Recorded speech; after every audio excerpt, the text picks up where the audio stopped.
Los aceites tienen varias funciones y entre ellas está la de disminuir el rozamiento.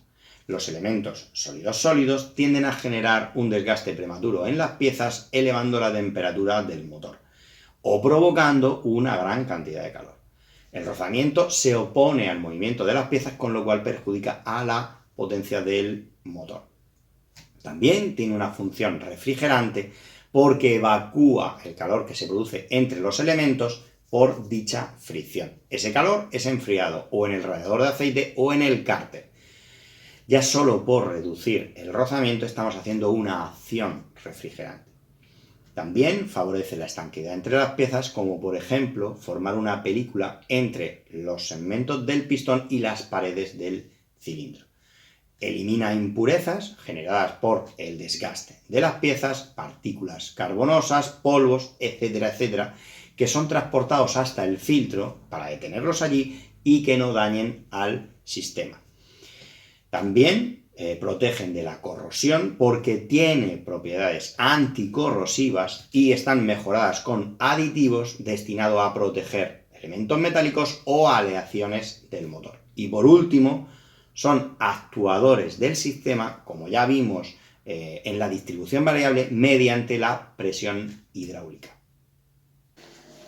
Leyes de la fricción o leyes de Coulomb. La primera es que la fuerza de rozamiento es proporcional a la carga normal. ¿De qué coño estás hablando? Si nos encontramos en una superficie plana con un elemento inmóvil, el peso va a ser igual a la fuerza normal. Pero si este elemento está en una inclinación, su peso hay que descomponerlo y se descompondrá en fuerza normal por fuerza tangencial. La fuerza de rozamiento es la fuerza que se opone al movimiento del elemento, y para vencer o para hacer mover un elemento hay que vencer la fuerza de rozamiento. Pues dicha fuerza es proporcional o directamente proporcional a la fuerza normal por el coeficiente de rozamiento. ¿Cómo te has quedado?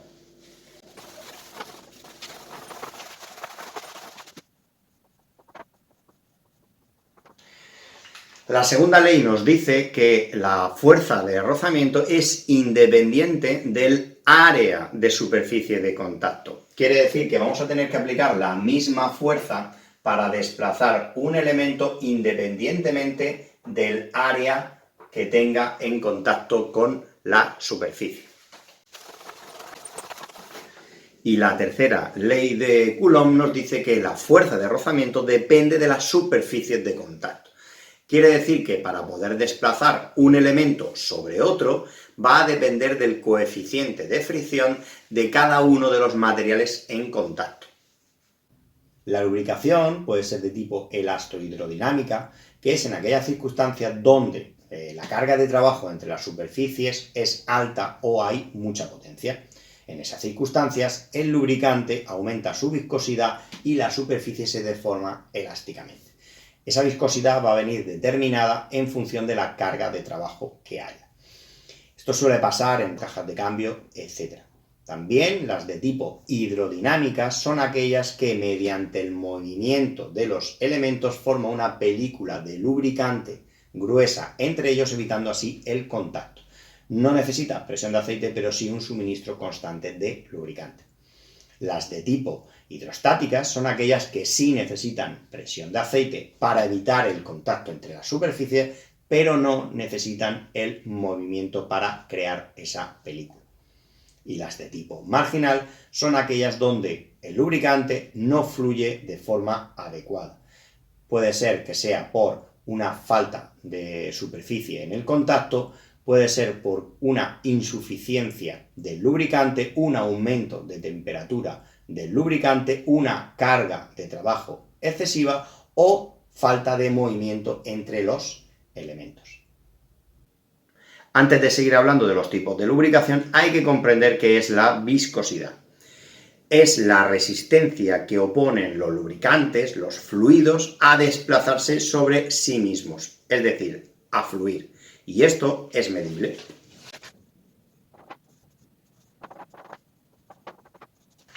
Con una placa fija y una placa móvil separadas por una capa de lubricante, vamos a aplicar una fuerza a la placa móvil y en función de la velocidad de desplazamiento determinará la viscosidad del lubricante. No viene determinada por la distancia que se desplaza, sino por la velocidad. Los lubricantes también se pueden clasificar por el tipo de capa o espesor. Tenemos los que son un espesor fluido o completo, donde el espesor del lubricante es mayor que la rugosidad por donde tiene que atravesarla. Los mixtos es donde el espesor del lubricante es mayor o menor según el punto donde tiene que atravesar y en algunos casos hasta hay puntos de contacto. Y el límite es donde el espesor del lubricante es casi inexistente. Los lubricantes tienen una composición de base mineral, semisintética o sintética, a los que se le añaden aditivos en torno a un 15 o un 25%. Eso ya lo veremos más adelante.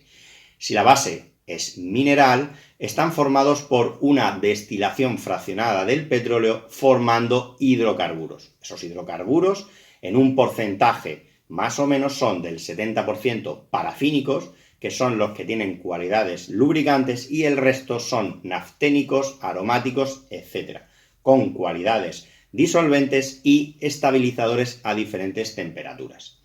Si fueran semisintéticos, son de base mineral en un 70 y un 80% y el resto son de base sintética.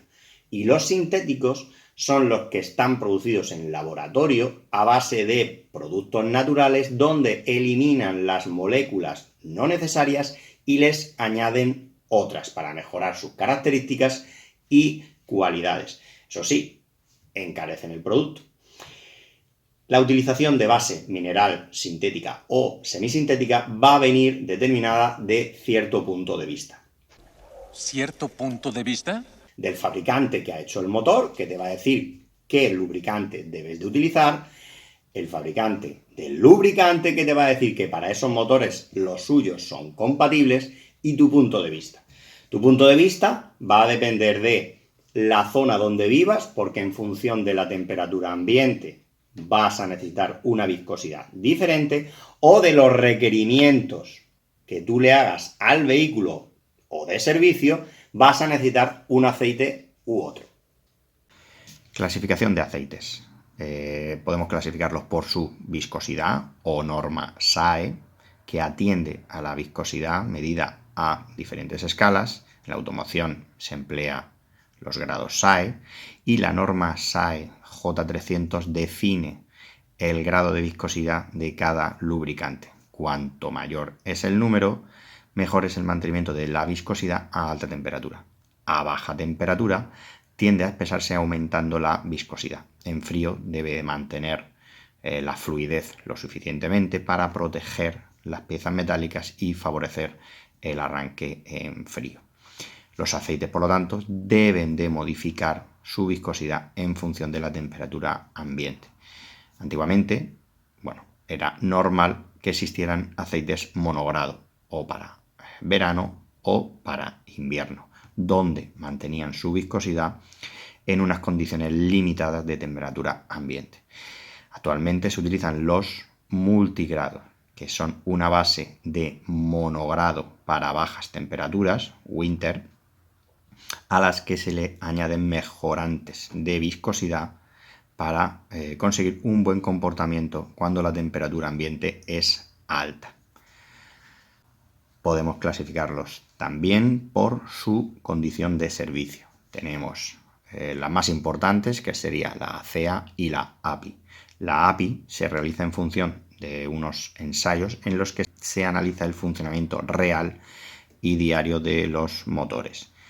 Sería la S, indicaría que sería para motores gasolinas, turismos, camiones ligeros, y la C, si pusiera aquí la primera letra, una C, sería para vehículos a motor diésel, pero pesados, por así decirlo, comerciales.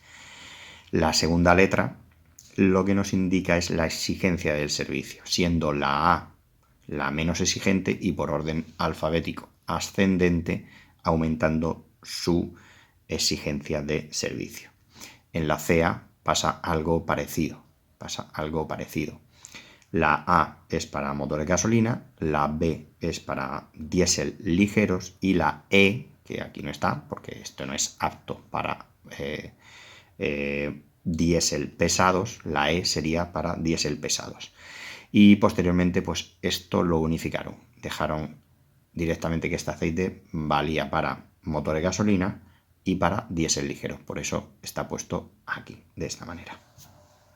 Mejoradores de la viscosidad. Mantienen fluido el lubricante a baja temperatura y viscoso a alta temperatura.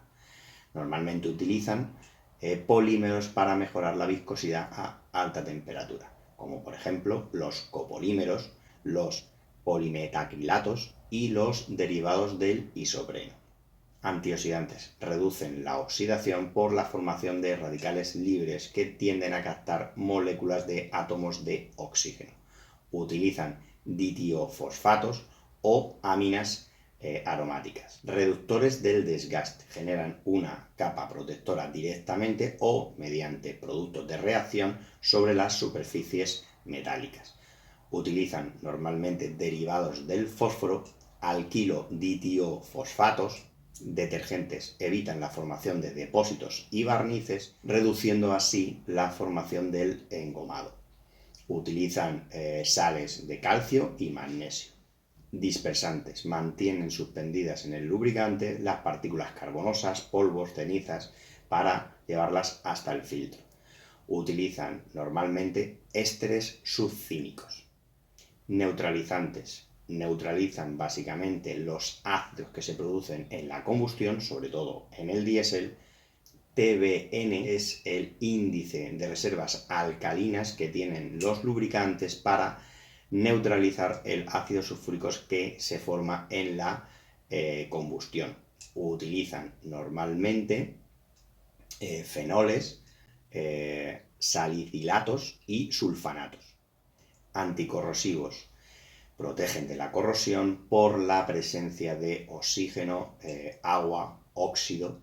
Utilizan sales de calcio, magnesio y sodio. Anticongelantes. Mantiene fluido el lubricante hasta los 45 grados utilizando copolímeros y poliésteres. Antiespumantes.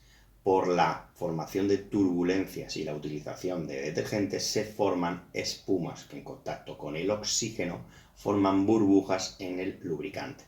La utilización de siliconas añadidas en los aceites reducen este efecto. Aditivos de extrema presión. Protegen las superficies de contacto donde la carga de trabajo o la potencia es elevada. Utilizan derivados organometálicos, moléculas fosfoazufaradas, boratos, etc.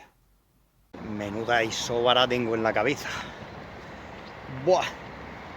Vamos a ver un poco de agua.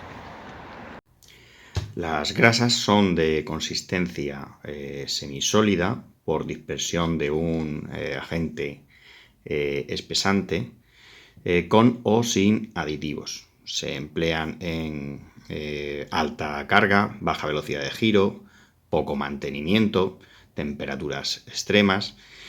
El 90% son de base mineral, sintético o vegetal.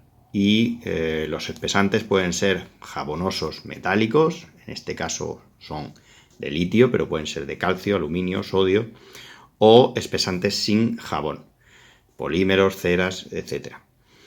Los aditivos mejoran la resistencia a la oxidación, la corrosión, el desgaste, la evaporación por pérdida, reducción de fricción, etc.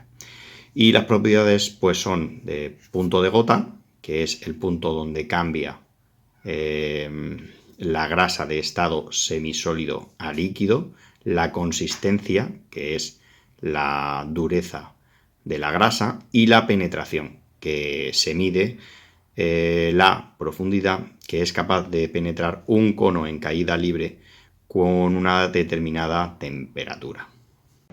El engrase por mezcla, el aceite es soluble en la gasolina y debe de ser de una mínima formación de depósitos y lubricar eficientemente en todos los puntos de engrase. El aceite debe de tener una proporción con el combustible del 2 al 5%. Se puede echar de forma manual o con un depósito independiente del de combustible. El aceite impregna el cilindro, los apoyos y muñequillas del cigüeñal y el bulón. Hay una parte importante del aceite que pasa a la cámara de combustión y que lubrica la parte alta del cilindro y se quema durante la combustión de la mezcla. Al no disponer de aceite a presión, el cigüeñal se apoya en rodamientos de bolas y la cabeza y el pie de biela en rodamientos de aguja. No debe de dejar residuos que puedan engrasar la bujía, obturar las lumbreras y el escape o engomar los segmentos del pistón. La lubricación por presión puede empezar por un cárter seco o húmedo. Lo más normal es que dispongamos en nuestro vehículo de un cárter húmedo. Así que más o menos estos serían los componentes o cómo funcionaría el sistema. El aceite es almacenado en el cárter, pudiendo llevar una sonda de nivel, de temperatura o de calidad. Puede ser que la misma sonda incorpore estos tres sensores. La bomba aspira el aceite a través de la trompa de aspiración, que dentro lleva un tamiz para filtrar las partículas, y lo dirige al enfriador, que puede llevar una válvula termostática que dejará pasar o no el aceite para refrigerarlo. El refrigerador puede ser de agua, aceite o de aire, aceite. De ahí pasa al filtro para retener las impurezas, donde se aloja un bypass, si acaso el filtro se colma, y al salir pasa por las canalizaciones del motor, donde se instala una válvula de retención para que cuando se pare el motor no se descebe el circuito, y un manocontacto que informa de la presión de aceite. Y por último, los elementos que son lubricados por presión son muñequillas y apoyos de cigüeñal, pie de biela, árboles de leva y sombreretes, partes inferiores de los pistones. Cuando llega a una cierta revolución, algunos sistemas inyectan aceite para enfriar la cabeza del pistón. También el turbocompresor, si lo lleva también el lubricante para el tensor del sistema de distribución. También es actuador en el sistema si disponemos de una distribución variable. Puede alimentar a algunos ejes de balancines, taqués hidráulicos y compensadores de juego, y también compensadores de masas o ejes compensadores en la parte del bloque.